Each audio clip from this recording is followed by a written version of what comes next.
This is the Entrepreneur Unleashed Show, Episode 3 with Kristin Thompson. The Entrepreneur Unleashed. The Entrepreneur Unleashed. The Entrepreneurs Unleashed. The podcast where purpose and passion become revenue streams. Be real. Take a stand. Change lives. Here's your host, Patty Keating.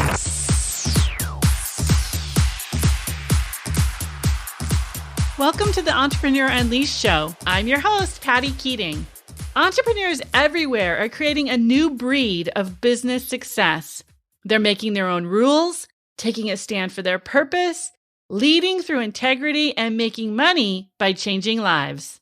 Join me each week for compelling messages that will inspire and empower you to unleash your true purpose.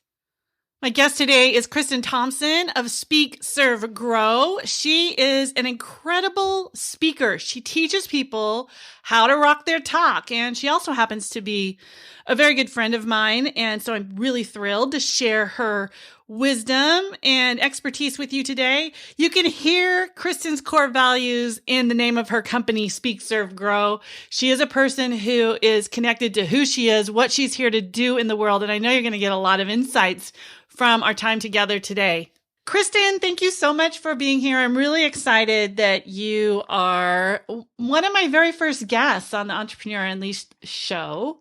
And after many years of, well, how long has it been? Maybe 3 or 4 years of friendship. I'm just excited to share you with my audience and talk about speaking, because you're just brilliant at speaking, but also the lifestyle that you've created and what you stand for in the world and just who you are and how you're rolling your business out. It's really going to be inspirational for those people who have kids and have a strong purpose and want to also have a rockin' business. Yay!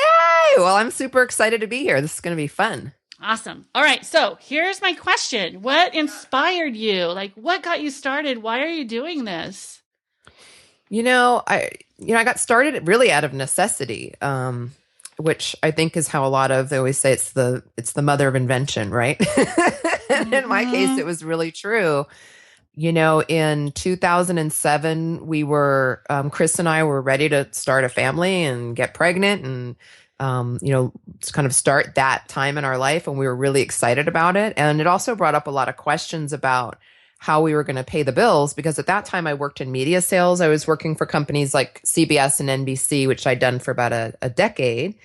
And that was a great career and a great life. And, it had some drawbacks, and that's a 9-to-5 kind of a job. Chris and I had really made a decision that I wouldn't be in the office all day, every day, with a newborn baby at home. And it just left this giant question mark, which led to lots of sleepless nights about, how the hell are we going to pay the bills, quite frankly.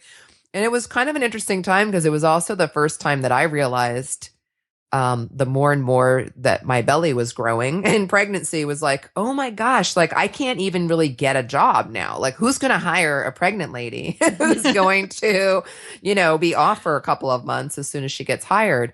So it was a really interesting and eye-opening time. And the sort of short version of the really long story is we had a really rocky, high drama, high risk pregnancy. It led to a lot of tests, and that led to a stay in the hospital where I was on bed rest. And when my son was born, he was in the neonatal intensive care. And out of all of that came this very healthy, beautiful baby boy named Gavin, who of course you know very well. And that was all great, except as we left the hospital with little beautiful baby Gavin, we left with a big old stack of bills as well. That was really the crossroads. That was the moment that everything changed, because it wasn't just me and Chris anymore. We're like scrapping it, would be okay. We had this little baby to take care of. And I had to find a way to make money while honoring this lifestyle decision that we'd made, which is that I could work 3 days a week, but that we really needed to kind of cap it at that. And out of that birthed this business. Wow. The things kids do for us. They are motivators. So tell us about the business, a little bit about, the journey of putting the business together and, how did it unfold? Well, I think the first moment that I really think of as the turning point was, I think Gavin was, probably just still a little baby. And I had been speaking. So I had done some work right before I got pregnant for a personal development company. It was sort of the middle step between media sales and having my own business. And so I had learned to kind of speak and make an offer. I would just give this one talk that they had created and crafted, and I would sell people into their workshop. And the experience of doing that day in and day out for a while really helped me understand how to convert a room. And so now that Gavin was born and we're broke and the economy, this is in 2008, turning to 2009, Gavin's about 6 months old or so. The United States economy is crumbling around us. And I am in a desperate situation. And so I put together my own little talk and I went and spoke to a networking group. There was probably 40 people in the room. And I made an offer and I said, hey, if you enjoyed this talk and you want to learn more, I've reserved this little room. It was at this tiny little Quality Inn down the road. It was actually pretty dumpy looking back, if I'm going to be honest. I think I paid $50 for this little room that was like right next to their little tiny indoor pool. So like the room smelled like chlorine and it was like really humid and, not the fanciest room. But nonetheless, I said, I've got the room for the day and I will just teach a private workshop, just for this networking group. If you're into it, if you're not, no problem. If you are, we're going to rock it out. So I'm just kind of curious how many of you would like to come back. And of the 30 or 40 people in the room, 30 people said yes. And I charged like $97. I was just terrified. I thought, I don't know, $100, whatever. And so I walked out with $3,000. And, depending upon who you are listening, that might seem like a ton of money or like a laughably small amount of money. But at that time, I thought I seriously felt like I had robbed a bank. Like I can remember driving home with like $3,000 like in, $97 checks. And thinking is this legal? Like, this is freaking awesome. I just made $3,000 in an hour. And that was the moment that I knew that I was free. Yeah. Like that was the moment driving home. Like I just literally got chills right now saying that. I was like, I never have to put my hand out and wait for a paycheck ever again. Yeah. Woohoo! And so Speak, Serve, Grow was born. Nice. So you're skating home with $3,000. You got your new business. Baby. Life is good. I found the magic elixir. Yeah. And so you know what's coming next. It always comes. The obstacles that then you bump into. It's like, okay, I found it. You hear it over and over again with people who are just like on purpose, dialed in, and then boom. What came up for you? Yeah, well, while that was a great beginning, I did kind of sputter for a while down in the 3,000, 5,000, 7,000, 2,000. Like I sputtered for kind of a while without really cracking into six figures. And a couple of things I think were holding me back before I really broke through and saw what I would consider big success. The first being six figures and then multiple six figures, staying on that 3-day-a-week schedule. Before that breakthrough, I was kind of sputtering around for a while. And, part of it was just not being comfortable owning my own power, like just being comfortable at the front of the room, being comfortable making higher ticket offers, just really owning it. I was still kind of playing small. And the other obstacle was that my business wasn't structured properly. Back then, I call it fondly the one-legged stool. It was like this very imbalanced business model that didn't work very well because you either came to this workshop or you didn't. And that was my entire business. Mm-hmm. So I would kind of just give this one talk and offer tickets to this one workshop. And that was it. There was nothing after it. There was nothing above it or below it. That was it. And that's a very short conversation. It's like, Patty, you want to come to my workshop? No? Okay. Bye-bye. And so that was a really big obstacle in actually having a business that could thrive. A couple of weird things happened during that first year Like I got vertigo at one point, which is a really crazy experience if you've ever had it. Where like feels like you're in, I always think of Dorothy when she's in the house in Wizard of Oz and the house is spinning, it kind of feels like that. So I was supposed to teach a workshop and I had vertigo, or I was supposed to give a talk. And at one point I strained my vocal cords. I didn't have a voice for 2 weeks.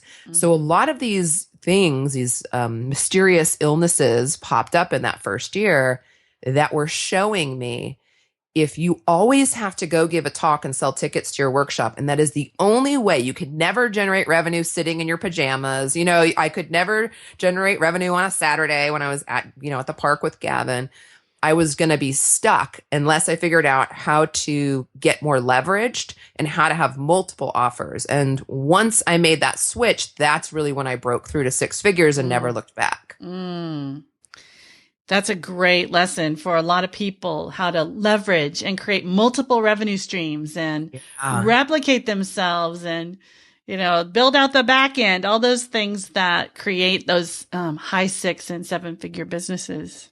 Yeah, because, you can be fooled into thinking you've started a business when you really just got yourself a job. Exactly. And at that point, that's what I had done. And it was a great job. Like I would have that shitty job versus the one I had before any day of the week. It was still better than sitting in a cubicle, but I still had a job in that if I didn't get up, get dressed, get out of bed and go give a talk and sell tickets, I didn't make money that day.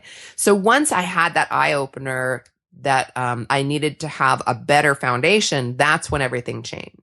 So let's fast forward. What are you passionate about right now? What's going on in your business and your life?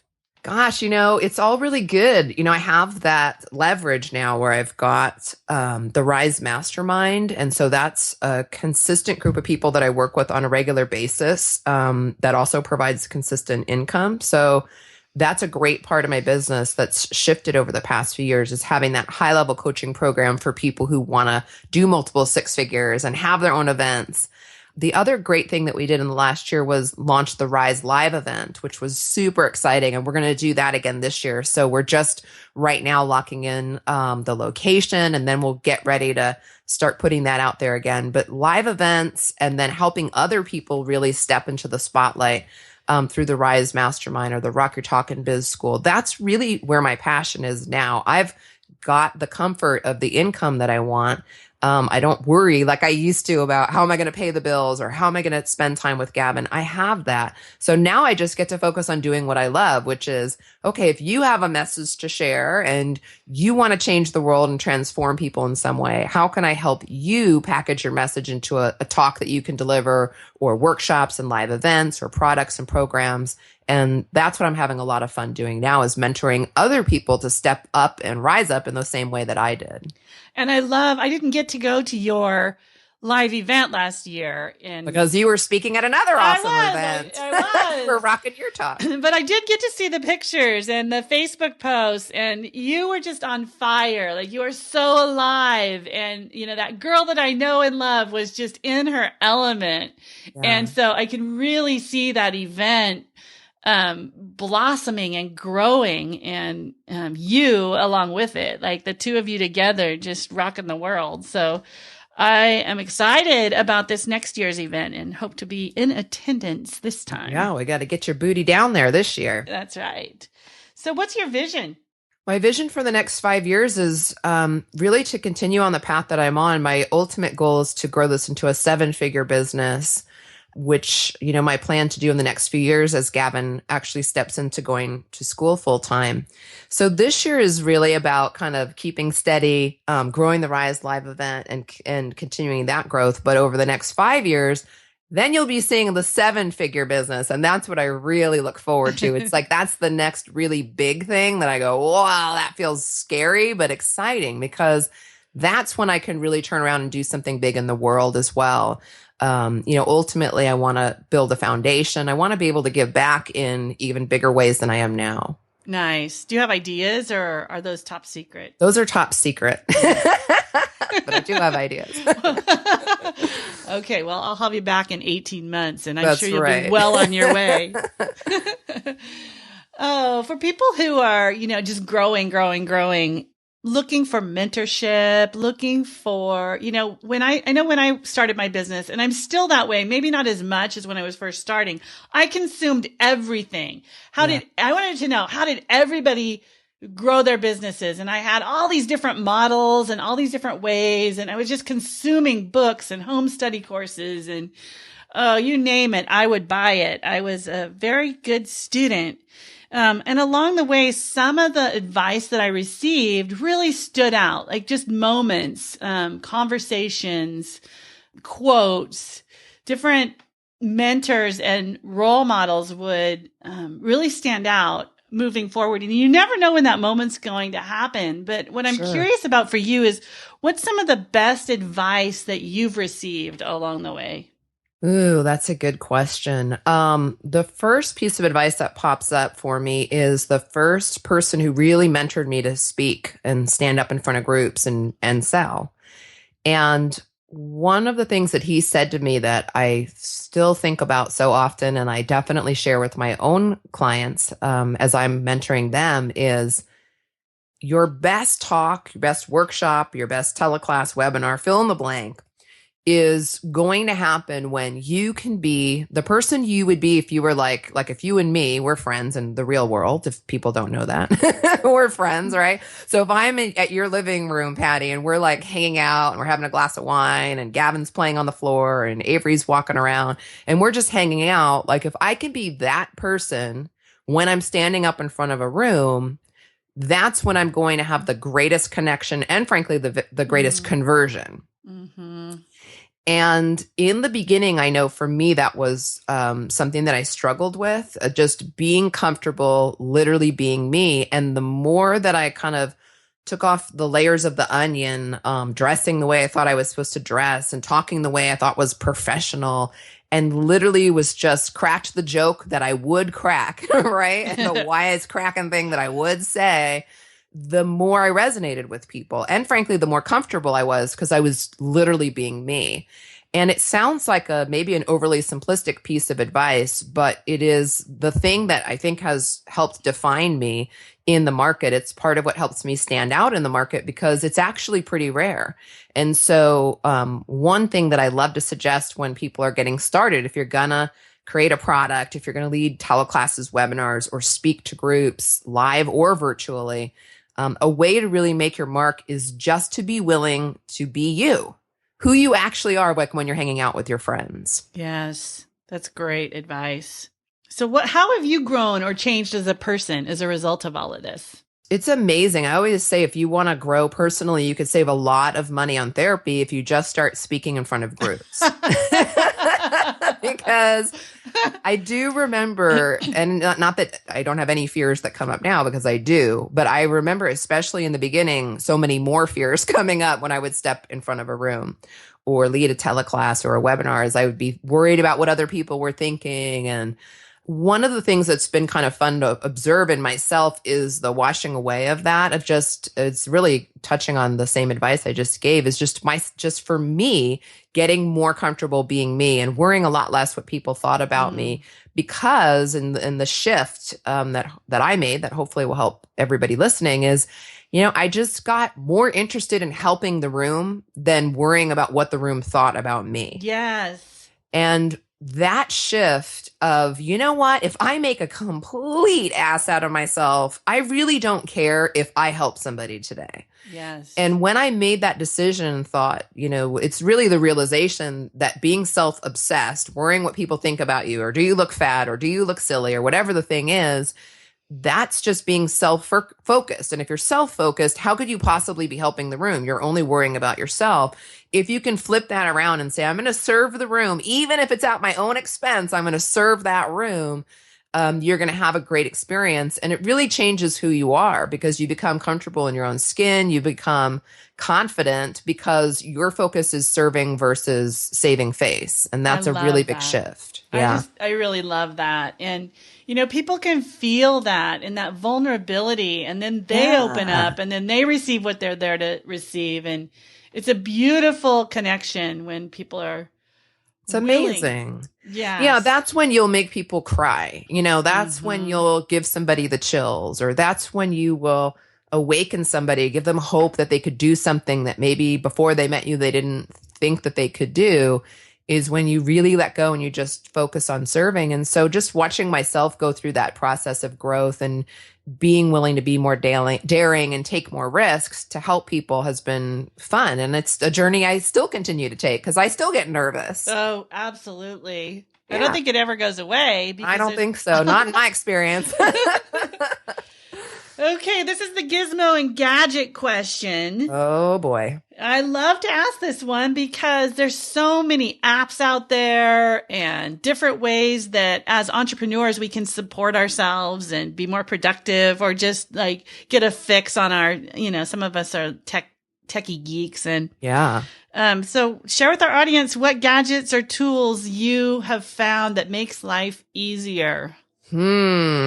Okay. So we all know I'm not like the most, well, you might not know, but I am not the most techie gadgety gal around. I'm not a technophobe, but you're a lot more of a techie gal than I am. But well, they don't have to be techie. Maybe well, I got a couple up my sleeve. Though. Okay. All right. I'm just being honest that like, I don't have a ton of apps. Like I'm not super techie, but all that being said, one of the first things that I started to rely on pretty quickly was a scheduler, whether it's Schedule Once or what's that other one? Time Trade. Yes. Which I started with. Now I use Schedule Once. But either way, it's like as soon as you start getting busy, at least for me, my calendar started exploding. I started messing up every appointment under God's green earth. So letting go of that and A, handing that over to my assistant and B, using a scheduler really helped organize when I did what activities, especially because I work 3 days a week. We have to be like really tight on what happens when you're crushing a multiple six-figure business into 3 days a week. So having a scheduler really is important, which is a simple tool, but an important one. The other really cool thing I just started using recently is Wistia for videos. I don't really know if it qualifies as a gadget, but it's a tool for sure. And I used to host all of my videos on Vimeo, which is really good as well. And I've used that for years successfully. But we just recently started moving them over to Wistia. And it has all kinds of really cool stats on how many people not only have watched your video, but like what are they maybe rewatching or where does the viewership drop off in your video views. So you can really start to see what parts of your content people are resonating with or maybe what's kind of turning people off. And so Wistia is a really cool tool that I just started using. Oh, that is cool. I am using YouTube and I think that maybe I should check out Wistia because I can't tell very much about the stats. I mean, I can see how many people have viewed it, but not when they dropped off and the tracking isn't. It's pretty funny. Not funny, pretty fun. It's hilarious. That Wistia will have you busting it good. No, but you can really geek out and dig in. And you can even like find a specific person and see this guy watched 5 different videos. So you can really like dig in and geek out on the content and it gives you some really good indicators. It also looks really nice and clean. Like you can customize the colors of the play bar, and the other cool thing it does is you can add a call to action at the end. I don't work for Wistia, by the way, just so we're all clear. We'll put the link in the show notes so you guys can I just want to be clear. Over. I'm just bragging on them because they're awesome. So at the very end of your video, you can have a call to action that's actually on your video that's clickable. So if I did a video on workshops, let's say, it could say, click here to dive in and, profit big with workshops. And you could click that and it could go to my Workshopapalooza program. So it does a lot of really cool things. So I'm all about Wistia right now. Awesome. I'm going to be about Wistia too. Yeah, get on it. What about blogs, books, podcasts you listen to? Okay, so I've been really into James Schramko's Super Fast Business. Really been enjoying that podcast. So I would recommend that and blog, actually. Okay. A couple of books that pop up. One is Jab, Jab, Right Hook, which I don't know if you've read that. Yes, but that's a good one. Facebook ads, yeah. just even in the first few pages, you see the before and afters, and you really start getting a good idea from jab, jab, right hook on what kind of ads are going to convert or not convert on Facebook. Yes. And Facebook is such a great platform. I think that's definitely a must read and pretty hot. And then, on my own topic of sort of presenting and pitching, there's a book that came out about 2 years ago that now I'm going to blank. It's called by Oren Klaff, Orenklaff, and it's called Pitch Anything. Oh, right. You turned me on to that book. That's a great book. It's not really from the coaching industry or even the speak to sell industry. It's really from the investment industry, but you get a really good sense on how to command authority when you walk into a room or when you're talking to somebody or giving a presentation. And there's just some great, really funny stories too. And so I definitely recommend Pitch Anything. It's a fast read and definitely worthwhile. Awesome. We'll get all of those recommendations in the show notes so you guys don't have to be scribbling rapidly trying to keep up with all of Kristin's great resources. So here's the question, the $1 million question. If you were to do it all over again, what would you tell your younger self? Start sooner. I really do. It's just like, start sooner and let it rock. Like, I just wish so much that I had started my business in my 20s instead of being a train wreck in my 20s. I wish I'd started younger and then just really believed in my own ability to generate good rockin' ideas. When I look back on my 20s, I was already good at marketing. I loved marketing. I had a knack for it, but I didn't really believe in myself, and I wasn't willing to take a chance on myself. I really played it safe and always had a job, Mm-hmm. So if I was gonna, kind of look back and talk to my younger self, I would just say, start sooner and let it rock, honey. Awesome. And today so many kids are starting businesses at such a young age, and they are letting it rock. So That's the right. timing has never been better as well. It's great advice. Yeah. Kristin, thank you so much for being here today. I really appreciate it. I look forward to hearing your podcast because I know you are launching yours as well, and it's going to be rocking. We all know that. Yeah, I'm definitely going to have you a guest on the Rock Your Biz and Life show for sure. Absolutely. So you guys stay tuned for that as well. And thanks again, Kristin. Thanks for having me. Absolutely. See you later. I hope you enjoyed this week's episode of the Entrepreneur Unleashed show. If you did, please go to pattykeating.com and let me know what you're up to this year in your business. While you're there, be sure to grab your copy of 5 Quick Ways to Share Your Expertise.